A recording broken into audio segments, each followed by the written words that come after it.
And it is South Africa tonight. Now, Germany is donating over 2 million rand to help South Africa's efforts to contain the coronavirus.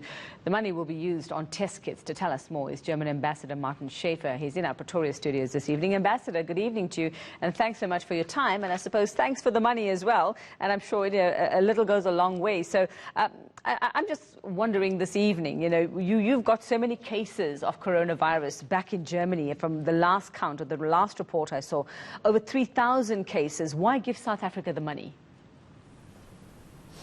Well, first of all, good evening to you and everybody who is with us. No reason to be grateful. We are in this together. This is a challenge for the international community as a whole, and we believe that we have to fight it together. Now, indeed, Germany is probably a couple of weeks ahead in the development of the spread of the virus. We do have now numbers that are rising, and in South Africa it's only in the beginning. But what this is all about is to make sure that the authorities, that the government, that the health authorities know what they're doing. The more we test, the more we know what the development of the spread of the disease is, the better we can act and take appropriate measures. So you've given this money for test kits. Now, are these just the normal kits that are being used the world over? Are these specific kits that you want this money to be used on? No. Well, the test kit is a test kit. What this is all about is if someone has symptoms, we have to find out whether or not he is positive on the coronavirus, because that gives us an indication of the scale of the problem and the speed of the spread of the virus. And there's a bit of a scarcity in Africa of those test kits. It's not easy to do, and that is why we thought this is the best possible way to engage in a partnership with South Africa. I would like to reiterate one more time. I think this is not the time for selfishness. This is not the time for egoism, and certainly not for nationalism, because a virus does make a difference of whether his host is its host is black or white, or has a passport from Italy, China, the United States of America, or Germany. It hits us all in the same way. So the response cannot possibly and must not be, to close our borders, but we have to live our values. We are both Germany and South Africa. We are liberal societies. We have responsible citizens. We are not repressive states. We want to preserve the way we live. We want to preserve the values that we share. And that is why I think to engage in a partnership exactly at this moment is the right thing to do. So what do you think of how South Africa has been handling this so far? Obviously, you've been dealing with it for a little longer, or Germany has been dealing with this a little longer. You're dealing with bigger numbers than we are at the moment. I'd just like your thoughts comparing how it's being dealt with in Germany and how it's being dealt with here in South Africa. Well, if you look at the way this develops, you see the same graphs and the same numbers all over the place. You see it starts very slowly. It starts in uncharted territory because the authorities are not aware of what is happening, and then you have exponential growth of the positive tested cases, and then also the death because of the virus. We are probably 14 days or so ahead.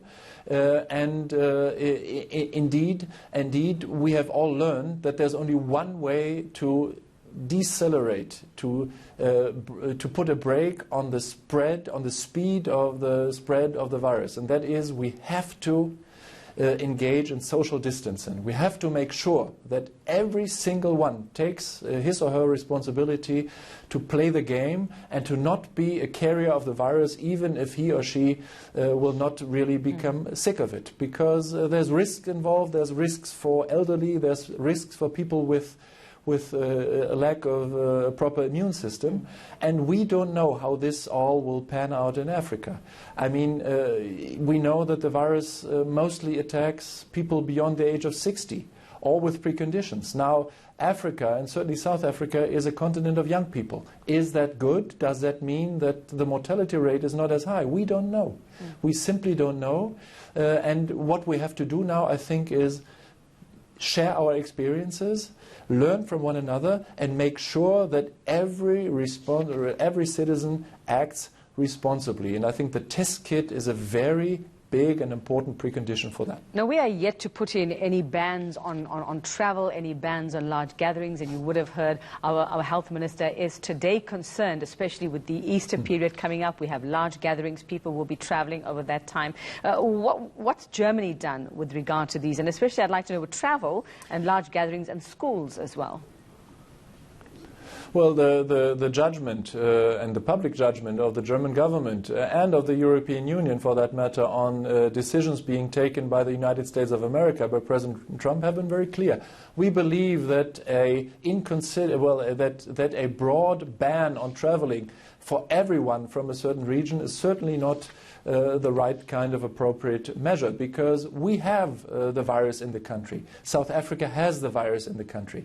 The United States of America have the virus in the country. And of course you have to make sure that it's not brought in indiscriminately from other sources. But by banning entire nations, by banning entire regions, we don't think that we get forward. To the contrary, I think that feeds in the politics of nationalism, of selfishness, of the me first, or of the my country first kind of politics. That is certainly, according to the German government and the German people, not the right response. We are in this together. We have to live our values.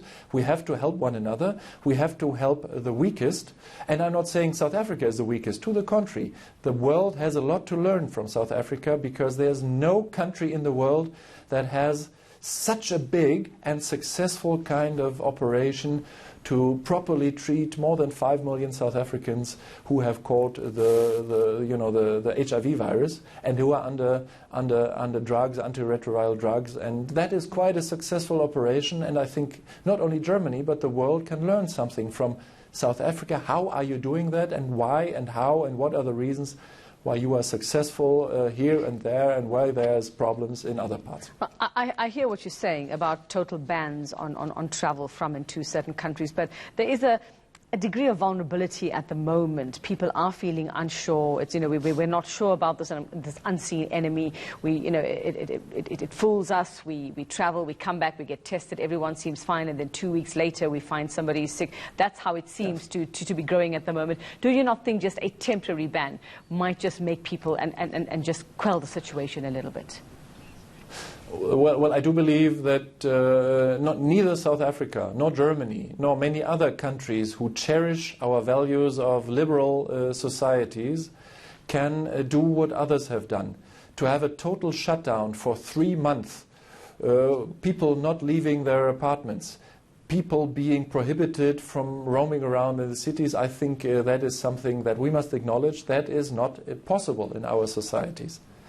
And therefore we need responsible citizens, educated citizens, people in our countries who understand that they are responsible for themselves, for their loved ones, and for the society at large. I think it is possible to tell South Africans, to tell Germans, that by applying the right measures, by social distancing, by washing your hands, by disinfecting yourself, by isolating yourself once you might get symptoms that could be the coronas, I think we can achieve exactly the same results. And we are, as we speak, we are in that experiment. European societies who are as liberal as South Africa, in France, in Germany, in Spain, in Italy, in Austria, and all the other countries, they are putting in place very drastic measures to get the social distancing done. We have suspended our Bundesliga. We love football, and still we accept that that cannot be done. We have closed our schools, and other countries have done the same. I do believe, and I'm very optimistic, that we get the same results as in other countries, and we are going to be able to delay significantly the spread of the virus. And I think that must be the ambition and the challenge in Africa too.